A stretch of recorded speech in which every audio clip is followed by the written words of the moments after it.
It's time for Midday Edition on KPBS. Today's Arts and Culture Show takes us back between the 16th and 20th centuries to explore the relationship between Black Americans and the Pacific Ocean. Then we'll go to the Wow Fest plus a book crawl through San Diego. I'm Jade Hindman with conversations that keep you informed, inspired, and make you think. The Black Pacific Project explores a vast history few know about. The story of the transatlantic slave trade didn't encompass the totality of Black people's stories upon the water. Then Beth Accomando previews the Without Walls Festival, and Julia Dixon Evans previews an upcoming book crawl. That's ahead on Midday Edition.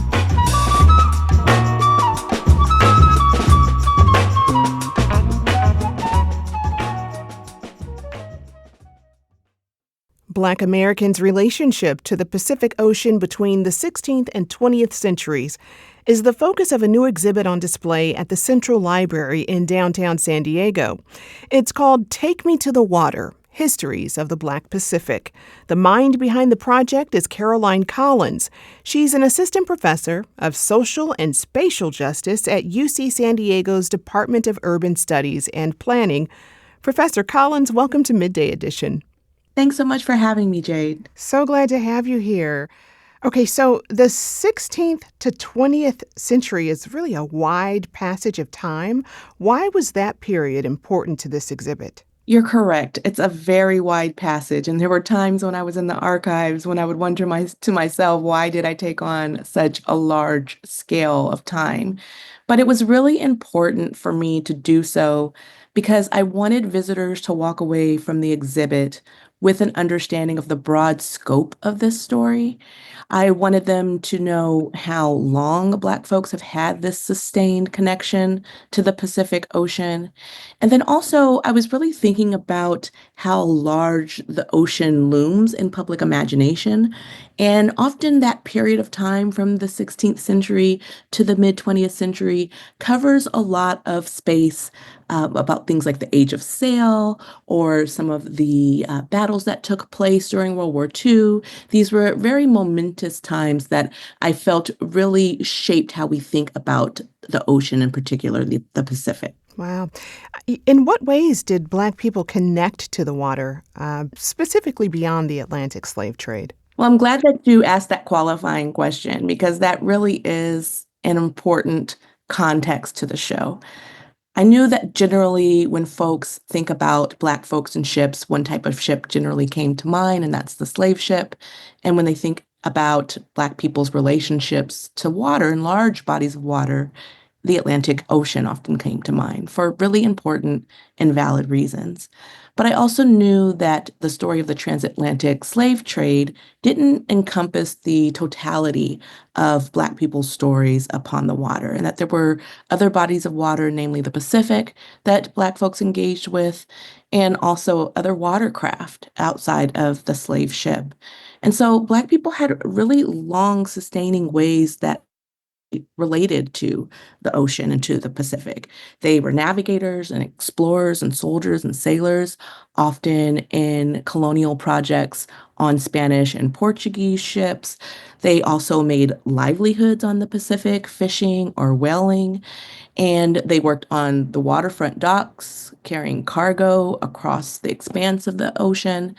And Black people also surfed and swam and studied the Pacific. And so those were stories that I wanted to make sure were covered in this exhibit. And there was surfing even too, right? Yeah, so the exhibit opens with some of the African maritime traditions that really ground a lot of both this exhibit and in some of the activity that we're talking about.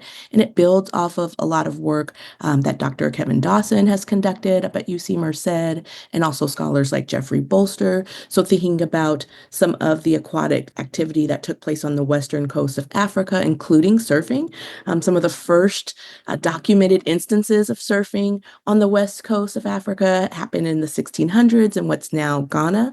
But the show also talks about surfing culture here in California and Southern California. Another scholar, Allison Rose Jefferson, has written about Jim Crow California and these spaces of aquatic leisure that people were able to carve out in places like Bruce's Beach and in areas of Santa Monica. And then also the show acknowledges folks like Nick Gabaldon, who is widely regarded as one of the first surfers of Black descent here in California. But it also talks about a woman named Carlotta Lai, who was an educator in Hawaii in the late 19th and early 20th centuries. And in addition to teaching, she would write home, and in one of her letters to her brother, she was talking about some of the things that she would do on the weekend, and that included dancing, but also going to the ocean and surfing. It's interesting because as you've laid out, Black people have this deeply rooted connection and history to the water, from swimming to surfing, fishing, and even exploring. Yet there's also the United States history of segregation, which you touched on, and it prevented Black people from accessing pools and beaches. And of course, we see the systemic effects of that today. Tell me about that complicated relationship between Blackness and water in this country. Yeah, that's part of the reason why, even though I'm looking at this large geographic space, the Pacific, I'm specifically looking at the what's now the US Pacific. So I'm looking at California, Oregon, Washington, Alaska, and Hawaii. And you're correct. Generally, in the American Pacific, there were times where powers that be would work to keep Black folks away from the water, especially in terms of leisure and play and being able to express themselves and their autonomy in that way. So even though in places like California, for example, segregation was not it was not legal on in certain beaches, discrimination was still practiced openly. People would still harass beachgoers and fishers, and that was why there were folks like Charles and Willa Bruce who did create spaces like Bruce's Beach in Manhattan Beach, where they had a building that people could come and rent bathing suits, and they would have get-togethers, and they would go out into the water. There were people who were buying homes in this area, and the way that their white neighbors ended up retaliating against this really growing, thriving Black beach enclave was to push the government of Manhattan Beach to snatch the property through eminent domain. And so you do see these instances of Black folks having their abilities to engage with the water curbed in the US, but there are also all of these ways that people chose to go to the water, whether it was to seek work there, whether it was through leisure and play, whether it was to seek new adventure. There were all of these ways that people took to the water and to the Pacific specifically in order to start new lives for themselves, or also just engage in all kinds of mundane activities like playing and fishing and surfing. You know, I mean, I want to give people a real sense of how Black people's relationship with the Pacific evolved. So, if we take it century by century, starting with the 16th, how would you summarize the relationship between Black people and water? Well, starting with the 16th, especially in places like the Pacific, uh, colonization was also playing a huge part in the ways that folks were going out to sea. So in the 1500s, Black mariners began journeying into the Pacific. They went into the Pacific for all kinds of different reasons during this early colonial period. Free and enslaved Black crew were on Spanish and Portuguese expeditions. Many of them were working in labor gangs and other unarmed service, but there were thousands who also served as armed auxiliary. You had Black conquistadors who, for their service, could gain things like land and stipend, types of limited stature for their service. If they were enslaved, they generally could obtain freedom and free status for this service. But there were also Black conquistadors who risked some of those benefits by fighting against colonial powers. Matthew Restall calls these folks counter conquistadors. Sometimes they join native societies or even establish their own own maroon communities. Some of those folks who were traveling the Pacific during that time and coming out of the Iberian Peninsula, some of them were arriving to places like Spain and Portugal from African ports, because Hmm. at this time, expanding maritime world that's carrying sailors to all of these new continents and new beginnings. Some of them, though, were also Iberian born and often of mixed race parentage, if that was the case. Hmm.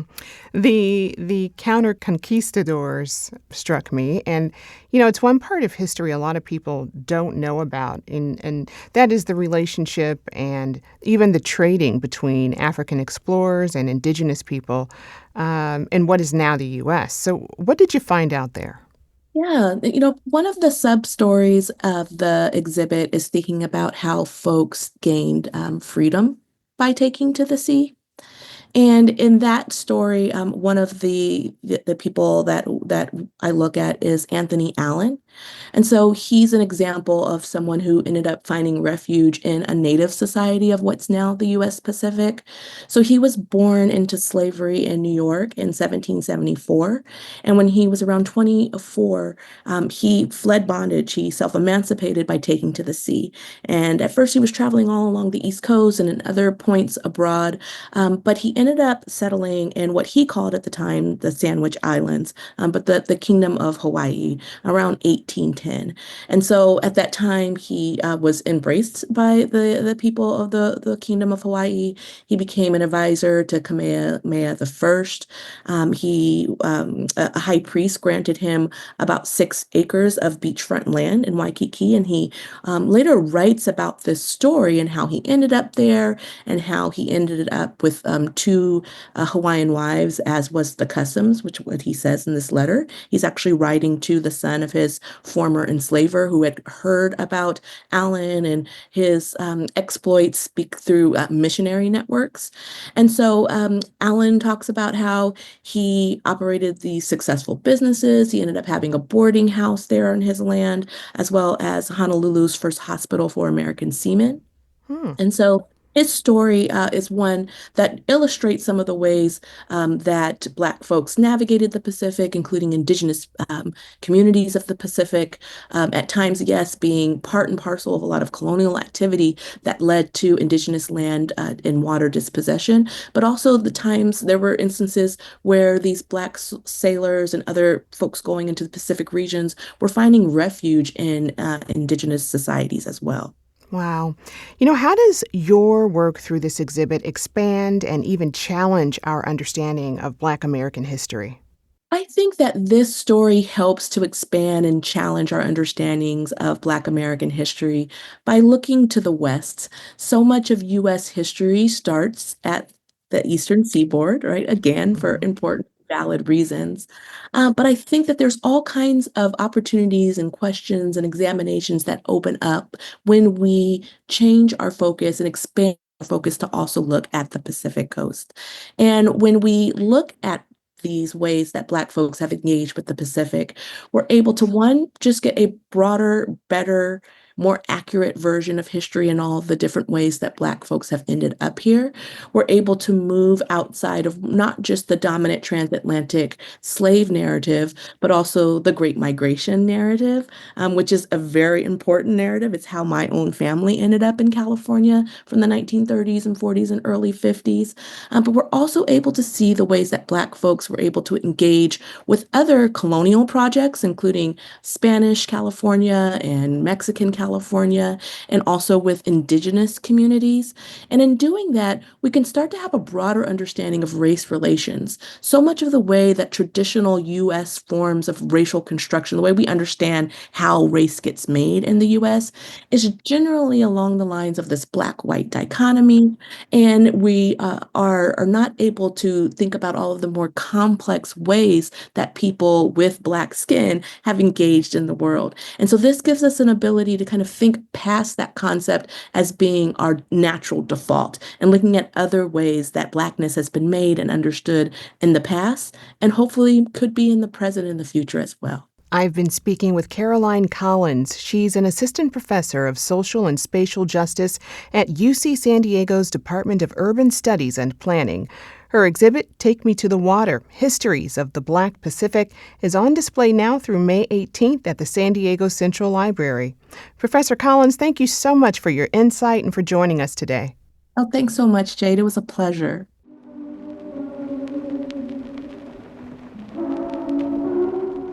Coming up on Midday Edition, we'll preview La Jolla Playhouse's Without Walls Festival, also known as the Wow Fest, where you can actually see a show performed on treadmills.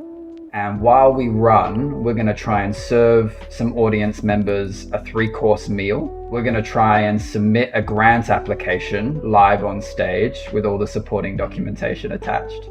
Hear more about that experience after the break.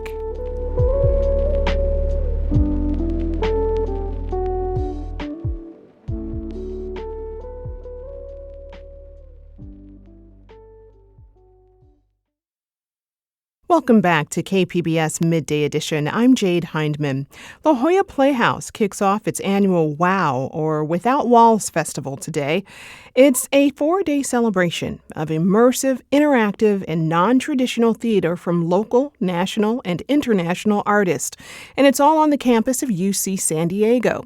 KPBS arts reporter Beth Accomando spoke with two of the artists, UC San Diego professor Shirok Yadagari, who composed the music for Green Memories, and Hugo Williams of the Australian collective Ponycam that's presenting Burnout Paradise.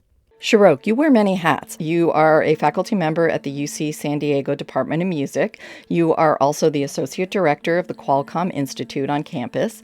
And you are the composer of Green Memories, which will be running at the WOW Festival this year. So explain what Green Memories is and what people can expect from it.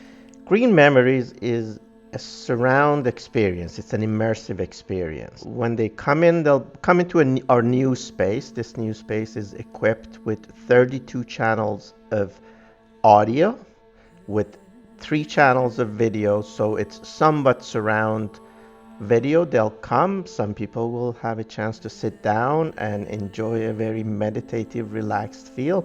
We'll have chairs available as well, but they'll experience a fully immersive sound around them and visuals. And the piece is really meant for people to have a moment to relax and meditate on our position on Earth and our connection to the Earth and our ecology.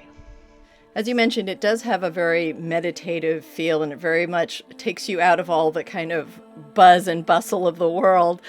But since this is for radio, explain a little bit of what the visuals look like and what that feeling is of being immersed in those images. The visuals that are created by Memo Acton, a colleague at the Visual Arts Department, are originally live recording of various elements that have been processed and created somewhat algorithmically, and then processed with AI techniques.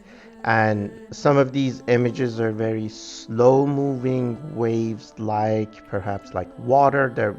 We've been talking about it on terms of what this represents. We have the water, we have the fire, we have the waves, we have the earth, the 4 elements.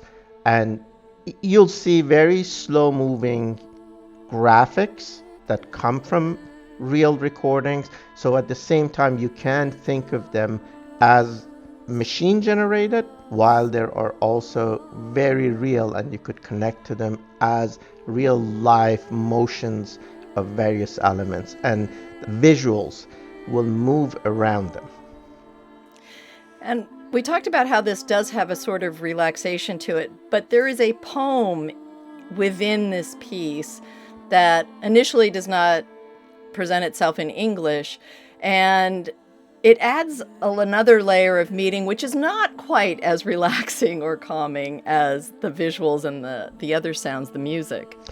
That is correct. The piece is based on a poem by Forough Farrokhzad, who was a poet in 50s back in Iran. Just to say one note, all Iranians know that poetry is the most important art form in Iran, and many of art forms go back to it. And Farouk was this very special character who spoke about the current political, social, and ecological problem in extremely simple manner. In this poem, I Pity the Garden, she seems to be talking about her little garden at the back of her house. And the poem reads, no one thinks of the flowers, no one thinks of the fish. No one wants to believe that the garden is dying, that its heart is swollen under the sun, and its mind is slowly draining of green memories. And I should say she wrote these in 1959. And like many of her other poems, we now realize what a visionary she was and how much she saw, not only in just ecology, but how our interpersonal relationship and political setting and social settings affected our full ecologies, both social ecologies, but truly our natural ecologies as well. So you hear the absolutely beautiful voice of Azam Ali singing in a language that she has created. That's actually in the beginning parts, those words that she says don't come from a certain language. This is a technique that she uses in order to create musical phrases without using any specific language. But at the end, that last poem is sung in English. And you're correct. The idea is that for us to sit through this moment, meditate, relax, but then at the end, with these words, we're faced with a rather startling reality. No one wants to believe that the garden is dying. So how do you feel about the WOW Festival being presented on campus at UCSD and kind of encouraging this collaboration between the campus and the La Jolla Playhouse? I absolutely love it. I think the WOW Festival ignites so many different aspects of the campus. And I always say when the WOW Festival comes, it brings campus to life. They connect with wide variety of audiences. They bring many extraordinary pieces that have many different types of sensitivities. There is something almost for everybody, taken from children to people who are interested in some entertainment, to people who are interested in really high art. And the WOW Festival is really trying to bring something that is not usual proscenium-like theater type. So I'm very happy that we are collaborating with him, and I'm also extremely delighted that the Qualcomm Institute is one of the sites that they will have a number of pieces performed there. And is there anything else you want people to know about this presentation at WOW? Well, as a whole, I just want to invite everybody to come to WOW. There is lots and lots to see. For this piece, I think just leave 20 minutes of your time. The piece is 20 minutes, and in and out takes less than half an hour. And I'm hoping people will come at a moment that they want to take a moment to relax and hopefully walk out with a lot of green memories. Even though we talk about that the difficulty is about the green memories leaving the mind of the garden, but we have to be mindful of our ecology. That's what I really hope that people take out of this little moment, that we meditate, we relax, but we also understand our responsibility towards Earth. All right. Well, I want to thank you very much for talking about green memories in this exciting new space at UCSD. Thank you very much for the interview. You're always kind, and I'm always really happy to hear your stories about art. So I'm really pleased that I'm here talking to you.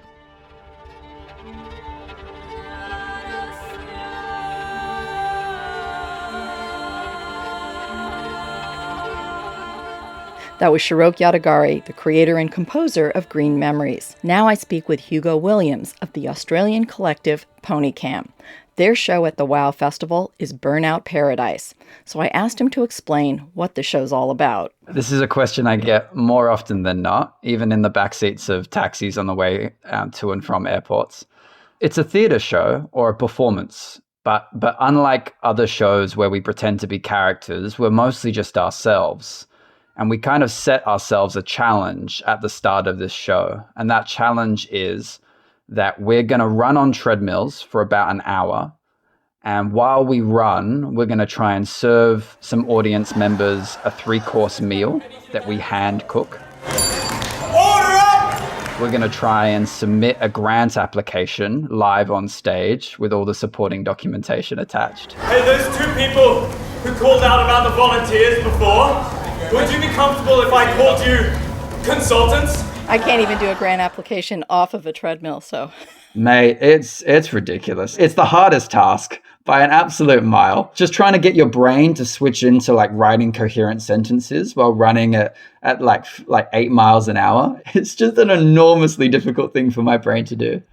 And then we're also going to make our way through a sort of mega list of tasks of things that maybe people once told us were good for us, or like things that you have to do on your weekend, but you don't like really want to do. So they just end up being a list of things that you have to get through.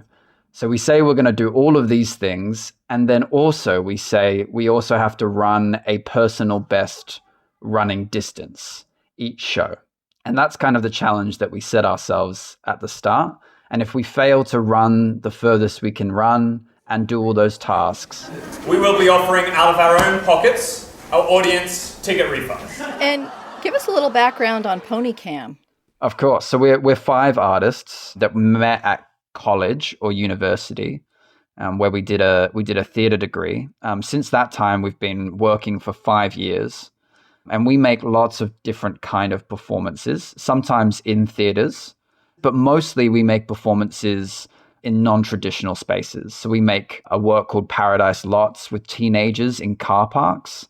And we also make works that I guess are in love with the idea of theater as well. A lot of our works, I think, are trying to wrestle with the idea of what we want to make, because we're still quite young, and why we want to make it and why we think that's relevant to audiences. So almost all of our works are formally attempting to experiment in that way. Like, what is the most accessible and interesting way to talk about why we gather in spaces and share stories together? And why is that relevant for anyone, even if they don't feel like they might usually be welcome in those spaces or something like that? If listeners or anyone comes and sees this show, I think what you'll see is 5 people on treadmills trying to work together, but sometimes a lot of the time talking over each other, kind of drawing focus in ways that makes it harder. And for us, this is a metaphor of our lives together as people. Performing this show, because it is interactive to a degree, what kind of responses have you gotten from audiences and what kind of feedback? It's truly something else. Like, we've made a lot of work which has like a lot of bodily feeling in people, where they leave with a lot of like, exuberance and excitement. But this show is on another level. It is the closest I think I've seen or felt to what it must be to be a professional athlete. If we complete all of those tasks in the last moment, audiences are really like cheering at a level that like real guttural screams. The reactions have been quite amazing. I mean, we don't say that people need to get involved, and by no means do audiences need to participate in the show. What we say at the start is like, we're not very good at what we do. We're running, we got to cook, we got to do these things. So we might ask for help. And if you want to help, we'd love it. At the start, audiences are usually a bit sheepish, which is, of course, the way that any of us would be. And then as it goes on and audiences realize that they're not performing, but they're just helping us with tasks, more and more people get involved. And then as more people get involved, what you see, I think, is like a whole community coming together to like care for us. It creates this beautiful spirit in the room that's really, really lovely. It's quite life affirming, I find, very collaborative. And there's a real sense that if we do succeed, it's because of the real help that audiences have given. And the spirit of the evening, I think, is largely down to how much an audience wants to give, which is usually quite a lot. Well, I can't wait to see this show, and I'm looking forward to it. So thank you very much for talking about Burnout Paradise. Thank you very much for having me and asking such lovely questions. That was Beth Accomando speaking with Hugo Williams of the Australian collective Pony Cam, with composer Shirok Yadagati. Their shows are part of La Jolla Playhouse's Without Walls Festival, otherwise known as the Wow Fest. It runs today through Sunday on the campus of UC San Diego.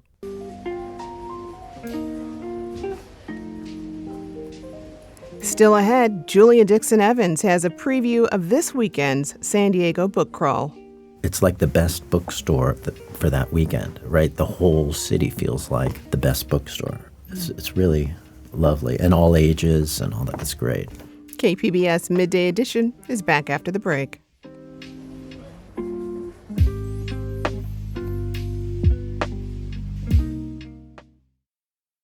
Welcome back to KPBS Midday Edition. I'm Jade Hindman. The 2025 San Diego Book Crawl takes place Saturday through Monday, coinciding with Independent Bookstore Day.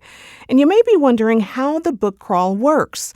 Well, participants in the crawl receive a book crawl passport and get it stamped at each location if they make a purchase. Special prizes are available along the way, and author signings and appearances are scheduled at many of the bookstores. This year's crawl features a new addition, Hey Books, which just opened in East Village this month. KPBS arts reporter Julia Dixon Evans recently sat down with Hey Books' Anika Omark and Matthew Hine, along with long-standing bookseller John Evans of Camino Books. Let's take a listen. I want to start with kind of an obvious first question for Annika and Matthew. What has it been like opening a new independent bookstore in 2025? Or as the kids say, in this economy? It's been great.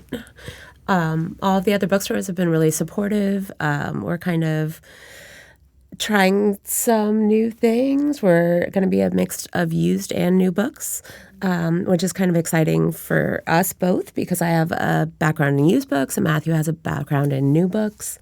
I mean, you've both worked in bookstores forever. I'm wondering, Matthew, maybe you can take this one. What are some of the ways that the process of opening your own has surprised you? It shouldn't have surprised me, but what did surprise me is, again, as Annika said, how supportive all the other bookstore owners and workers have been. And not just bookstore owners and workers, but record store owners and workers, folks in the restaurants in the neighborhood, people who live in the condos nearby us or apartments. I did not expect the massive outpouring of kindness and support that we have received. And I'm very happy to have more. So come visit us and continue to be nice. John, with your store, Camino Books, which you opened in 2019 as Diesel Books, but you originally started it in 1989 in the Bay Area. So you've navigated a lot of evolution in the books landscape. What has been the most rewarding or joyful part for you of all of this? COVID. Okay. Explain. Because there's no time that you felt more intensely how meaningful and useful and productive and how it contributed to psychological, spiritual, and physical health of people than during COVID. So the whole purpose of the bookstore was heightened, highlighted, intensified in a great way. So that there were four of us that we had a store in LA, and in that store we would kind of go nuts every day at 3 o'clock, just under the strain of it, and we'd get very giddy and crazy. But it was so intense during that period, and having to retool to online sales and shipping and outside the doors, not letting anybody in, all of that. But it was an incredibly joyful time just to have people so in need getting what they need, and that you knew that better than any other time. And you've navigated other big changes to the industry since 1989. I mean, the onset of internet book sales and big box stores. Yeah, big box stores kind of plunking down wherever there's a nice independent and trying to drive it out of business. That was late 80s, 90s, and then Amazon and other online retailers. And, there's been a series of chains that have come up and gone away. Bookstores stay as the top thing that communities want to have in their community. Whether they actually support it enough to continue depends, but it's always a top priority as to what a good life is to have a bookstore there, local bookstore. What would you say has been the thing that you can point to that has worked for you, if you're willing to jinx it? Well, I think it's just like every other bookstore. There's a particularity to the vision of it that people appreciate because it shows a human hand and not a corporate algorithmic hand. So I think letting your freak flag fly helps. And then I also think our first Yelp review was pathologically friendly and an excellent selection of books. And in a way, that's the best description of our store as we conceive it, is to be so responsive to people that come in that they get the best book for them that we have in the store that day at that moment. And that's a perpetual challenge. It's not an easy thing, but it's a very fun thing, an exciting thing. I want to ask you each about that, like the idea of curation and selecting books, and then also how you figure out how to recommend a book to somebody in the store. I think this is what really sets indie brick-and-mortar stores apart from everything else that's out there. So I'm curious how intentional you are, or like how you set out to curate a store. Annika, you want to go first? It's a little bit daunting because there are so many books, and especially as a store with a really small footprint, we can't carry, we can just carry a very small percentage of those. And so it's really interesting to try to figure out, what our neighborhood's going to want and what we want to have to offer, and to sort of balance that with people actually buying the books is a fun thing to figure out. We're still kind of figuring that out. I mean, I think probably everyone here today faces the same issue as far as curation, but with the books in our own home. We live in the San Diego area. We don't have mansions. That's just the way it goes. We have more books than we have space. So I think we have all practiced this for years. What books do I need to have near me at all times? And what books do I press on my friends when they visit? And what books do I hand to the dog walker? And what books does that random person across the street get for such and such holiday? And John, what about you? How do you approach curating a store? It's a crossroads. So you're providing things from far afield, and you bring them into this one place that people can interact with them, and that itself is exciting to people. And each store does that differently. You advocate for certain kinds of things. That depends on what booksellers work there as to the stock we have. It depends what the customers are interested in. So as trends happen where a particular country or a particular region becomes more interesting, whether it's Africa or Scotland or Central American or South American. So all those things affect all of your choices. It's a complicated, weird sorting that's largely intuitive. And a lot of it's based on what you hear. You're constantly hearing voices of people saying how great this is for this reason and that stuff. And all those things bounce through your sensorium as you're picking things. So, but we're cultural advocates, which, we're a cultural institution, a civic institution, a social institution that's, part street theater and part library and part therapy session. But, and so having those things, we tend to think we're running to stretch everybody a little more, have beyond what they expect. So people would come into our store and say, I didn't come in and find the book I was specifically looking for, but I found 10 I didn't even know existed. And I think that's something that thrills booksellers, that somebody is being exposed and discovering, as they say, something beyond their imagination of the moment. Keeping the imagination alive we're a church of the imagination, curiosity. That's wonderful. It reminds me of something that I've heard Annika say a lot, and I'll paraphrase it, and then she'll correct me. Well, I think she says one of the things about going into a real bookstore, like we're talking about today, little locally owned independent bookstores, is that you may not find the book that you came in for, but you'll find the book next to that book, and that book will change your life. Mm-hmm. He's pretty close. We'll let it slide. Okay, this is another question for all of you. What makes San Diego's independent bookstore scene so great? Independent bookstores in general are amazing, and it's really nice that each of them has sort of just a little bit of a different flair.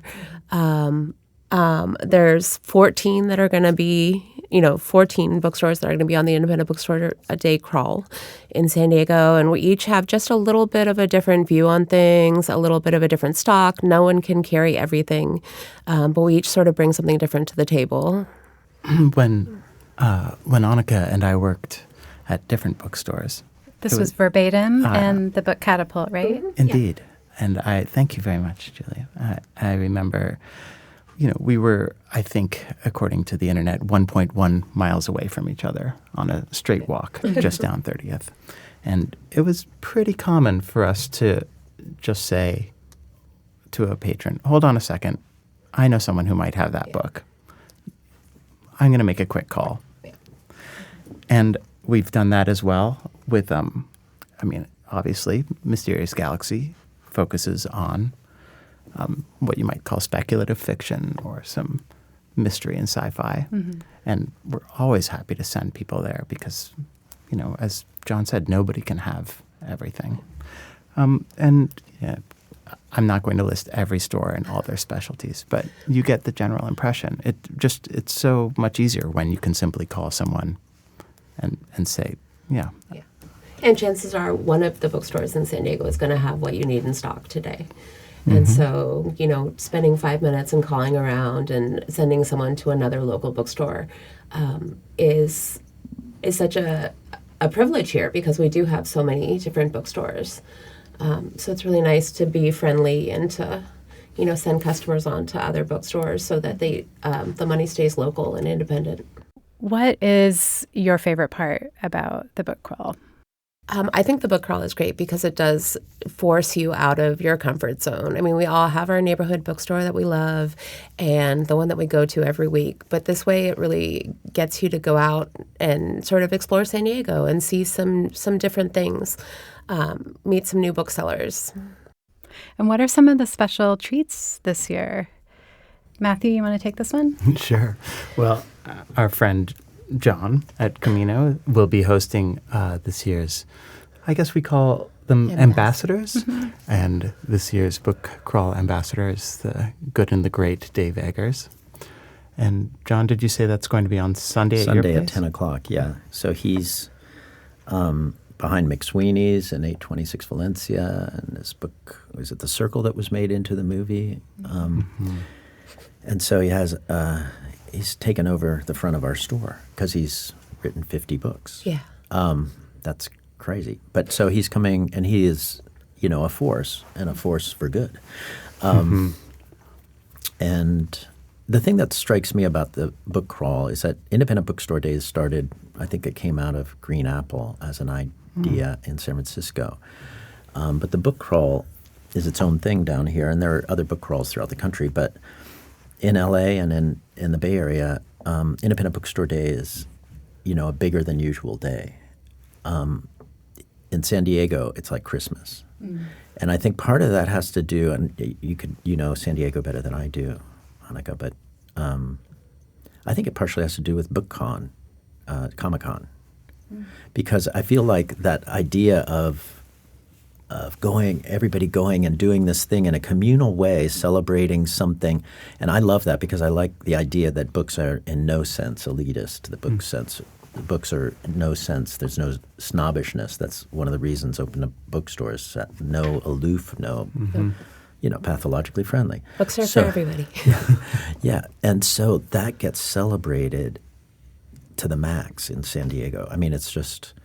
And people come in and they're meeting people that they've never seen before, and they see the book they're reading, and it's just like exactly it's like the best bookstore for that weekend, right? The whole city feels like the best bookstore. It's really lovely, and all ages and all that. It's great. And the San Diego Book Festival is like that too. There's a great, it's small, but it's the sort of celebration of books in this casual, everyday way. You know, we all need them, we all want them, we all love them. Let's celebrate them. And there are prizes. Yes, there are prizes. This year there's going to be a patch, a tote bag, which is one of our sponsors, Canterbury Classics, which is a San Diego publisher. Did amazing tote bags. There's a pin by Susie Garamondi. There's a whole slew of amazing prizes. That was Anika Omark and Matthew Hine of Hay Books, along with John Evans of Camino Books, speaking with KPBS arts reporter Julia Dixon-Evans. The San Diego Book Crawl runs this Saturday through Monday. More information can be found at sdbookcrawl.com.